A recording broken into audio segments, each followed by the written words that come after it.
puji nama Tuhan. Saya percaya kita di tempat ini, kita berkumpul oleh karena kita memiliki kerinduan untuk bersekutu kepada Tuhan. Amin.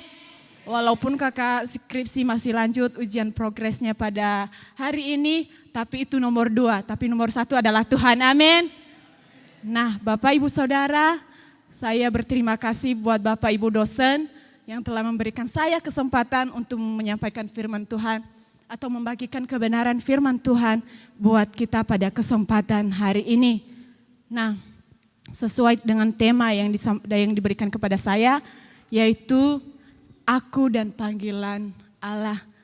Tema yang diberikan kepada saya untuk kita dengarkan pada kesempatan itu adalah aku dan panggilan Allah, yang terambil dari Keluaran pasal 4 ayat 1 sampai 17.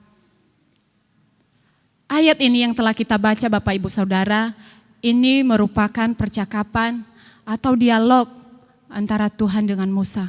Adakah di antara kita yang pernah berdialog secara langsung dengan Tuhan? Ya.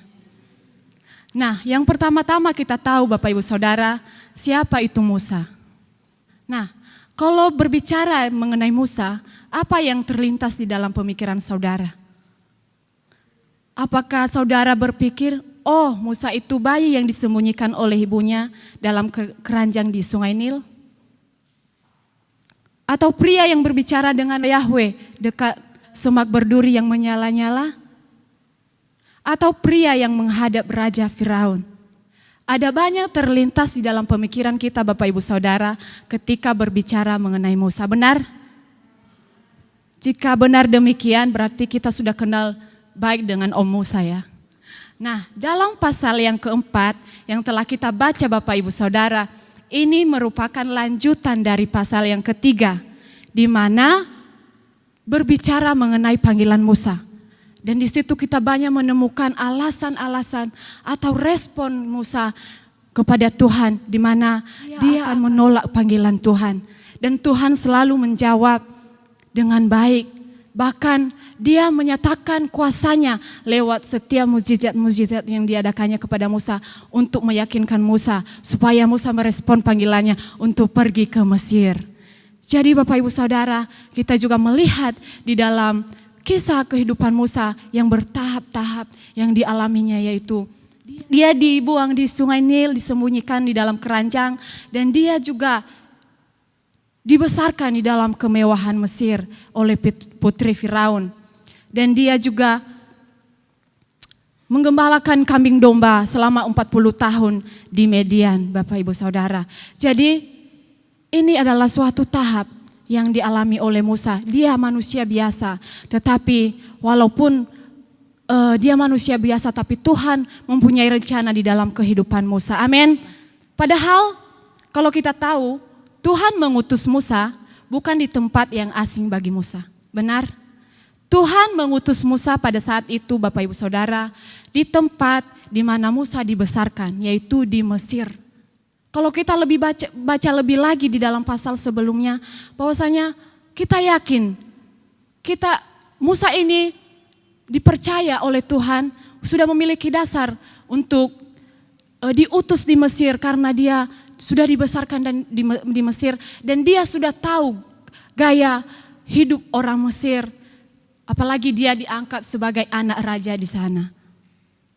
Tetapi kita banyak menemukan alasan-alasan Musa Bapak Ibu Saudara untuk merespon panggilan Tuhan di dalam kehidupannya. Di dalam pasal keempat ada banyak respon Musa yang diberikannya kepada Tuhan, yaitu salah satunya Musa meragukan penyertaan Tuhan di dalam kehidupannya.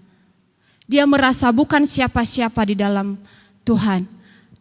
Seperti yang dikatakan di dalam Keluaran pasal 3 ayat 11.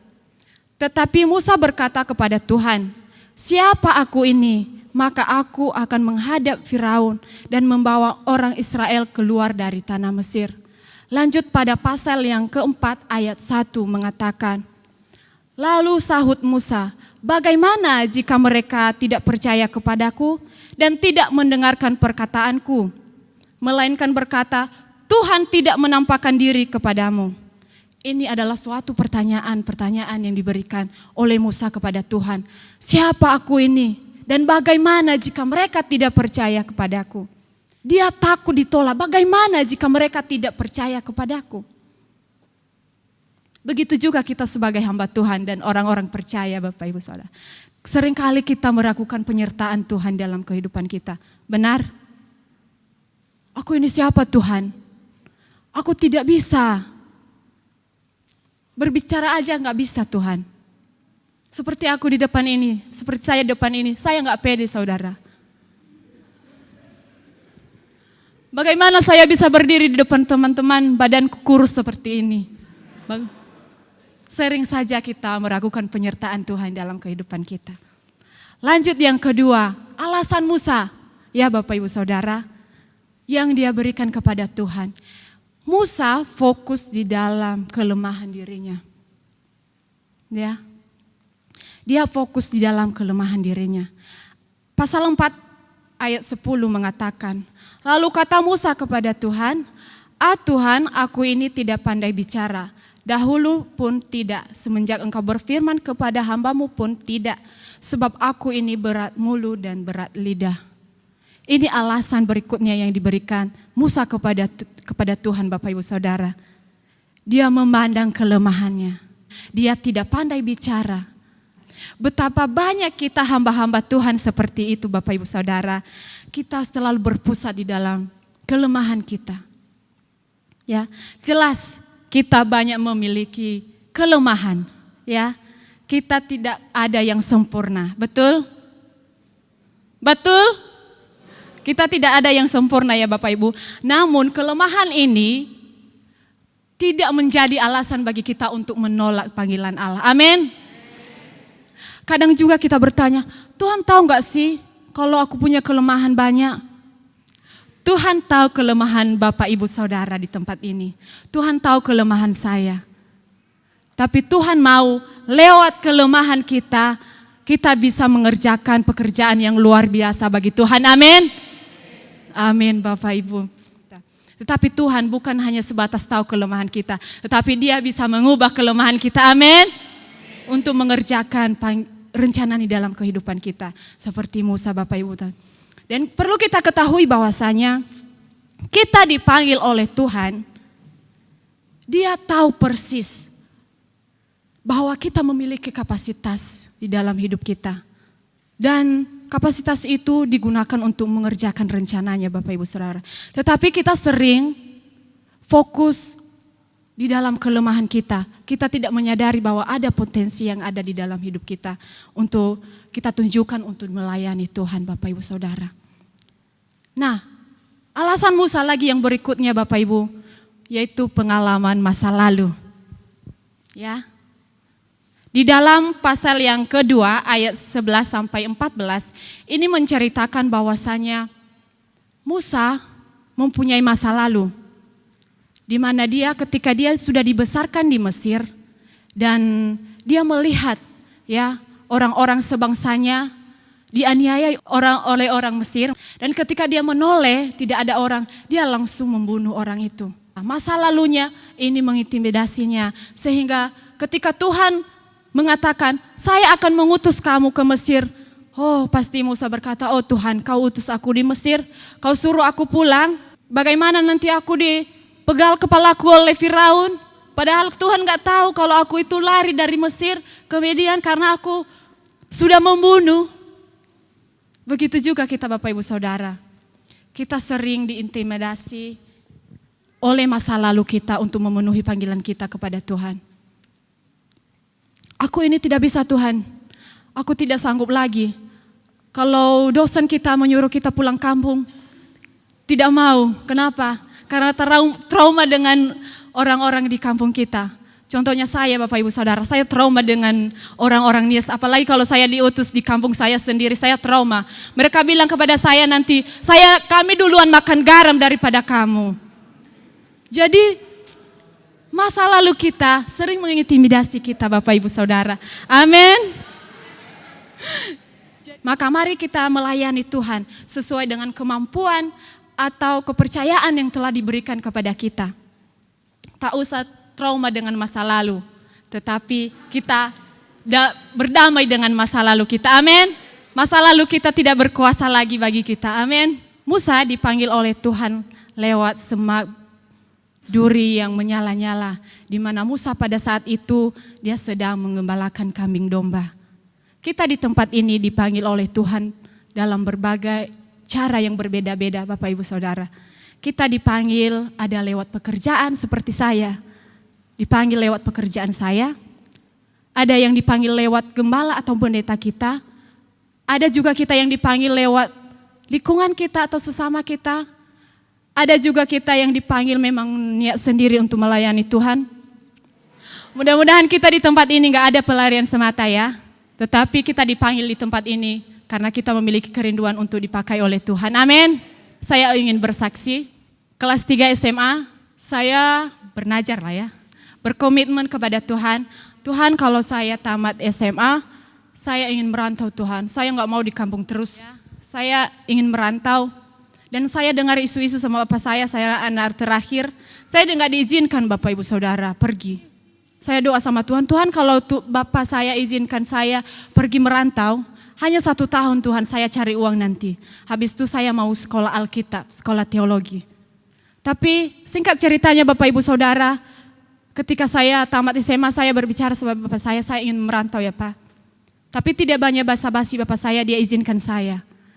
Tidak jauh-jauh Bapak Ibu Saudara, hanya di Pekanbaru karena ada abang saya di sana, dia bisa jaga saya katanya. Dan ketika saya sudah sampai di Pekanbaru, tidak lama hanya 2 minggu saya pengangguran, saya dapat pekerjaan di sebuah PT. Berjalannya waktu Bapak Ibu Saudara, saya bekerja udah mau 1 tahun dan saya lupa akan janji saya kepada Tuhan. Ternyata Tuhan tidak bisa dibohongi ya Tuhan. Ya teman-teman.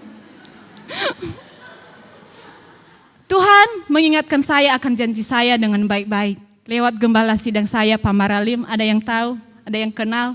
Dia ingatkan saya dengan promosi gelombang pertama di STT ABC pada tahun itu. Gimana dia promosikan kepada jemaatnya, bahkan secara pribadi dia promosikan kepada saya. Saya tidak meresponi, karena saya cinta sama pekerjaan saya. Ada duit. Gelombang kedua, saya dipromosikan lagi. Saya tidak merespon benar Bapak Ibu Saudara. Saya cinta sekali sama pekerjaan saya. Karena saya bayangkan kalau tinggal di sana, di sekolah Alkitab itu, karena saya sudah pengalaman sama kakak saya, dia tinggal di asrama dan dia tidak punya uang.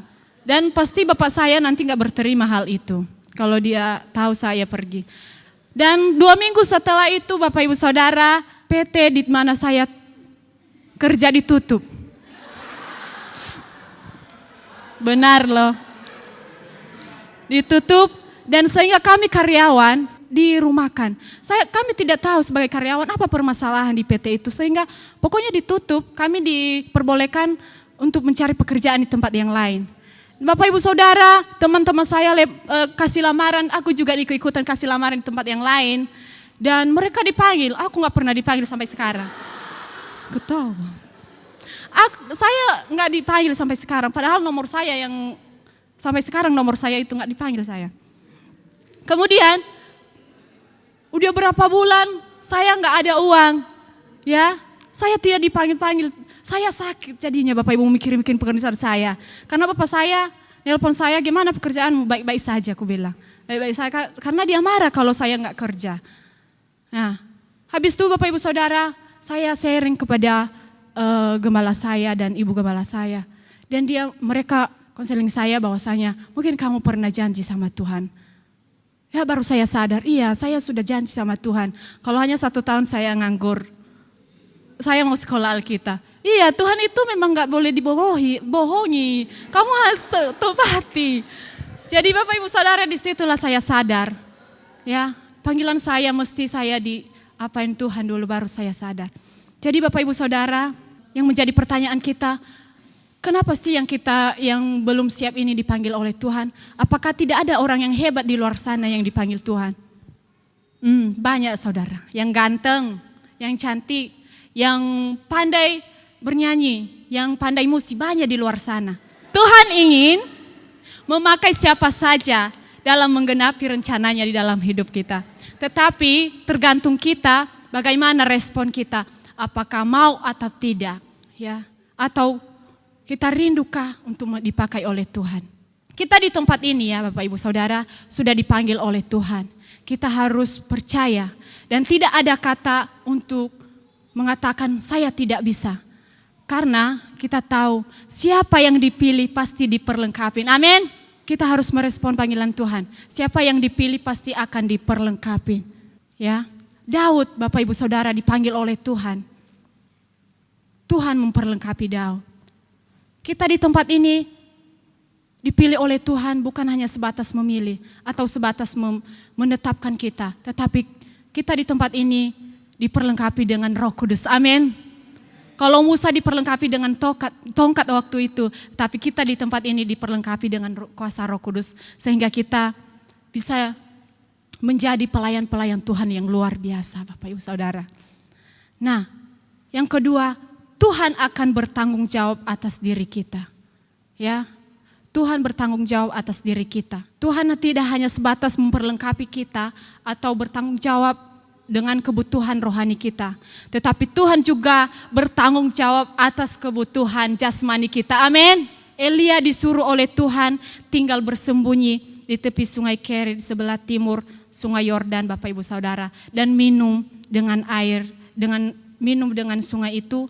Dan diberi makan roti dan daging oleh burung-burung gagak tiap pagi dan tiap bentang. Itu buktinya bahwa Tuhan selalu menyertai kita. Dia selalu mencukupkan segala kebutuhan yang kita butuhkan. Ketika kita memenuhi panggilan Tuhan, Tuhan akan menyediakan apapun yang kita butuhkan sebagai hamba-hambanya. Tetapi kita harus merespon panggilan Tuhan itu Bapak Ibu Saudara. Jadi kesimpulannya tidak panjang lebar yang saya sampaikan Bapak Ibu Saudara. Jangan menolak panggilan Tuhan di dalam dirimu. Sekalipun itu tidak menyenangkan, apapun alasannya, sekalipun itu menjadi hambatan bagi saudara, tetapi itu tidak membatalkan panggilan Tuhan di dalam hidup kita. Amin. Mari kita merespon panggilan Tuhan ini dengan baik Bapak Ibu Saudara.